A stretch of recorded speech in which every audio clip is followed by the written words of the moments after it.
قصيدة صرخة العشاق، الشاعر أحمد إبراهيم أحمد مكاوي. النفس في نار وفي إحراق، والقلب يصرخ صرخة العشاق، والدهر يقطع ما يكون كأنه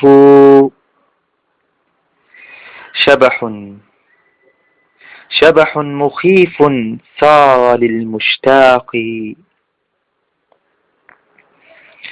فأرى المزار إلى الحبيب جريمة، حسبت علي جريرة الأخلاق.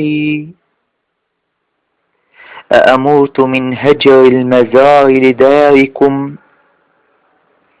فالحب مقسوم مع الأرزاق. ولذا صبرت على الغرام وصبره، بركان يكوي في خدود وساقي.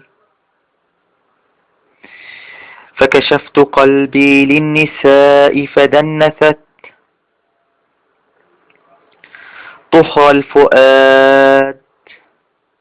طهر الفؤاد بلوعة ونفاق. وقتلن فيه الحب ثم قتلنه بخناجر الإغراء والأذواق. فسألت نفسي كيف يحدث ما جرى،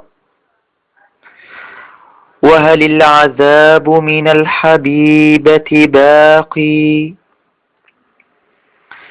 لو ذاق غيري ما أذوق من الجوى،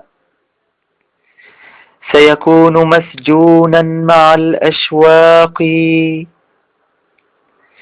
أو مات من لهب الغرام بقلبه، فدخان صبري ثار في الآفاق. هي ثورة نشبت بأرض محبتي،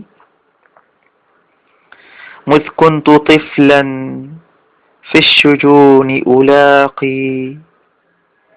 ما نلت خيرا من حبيبي مرة، يا دمعة تغلي على الأحداق.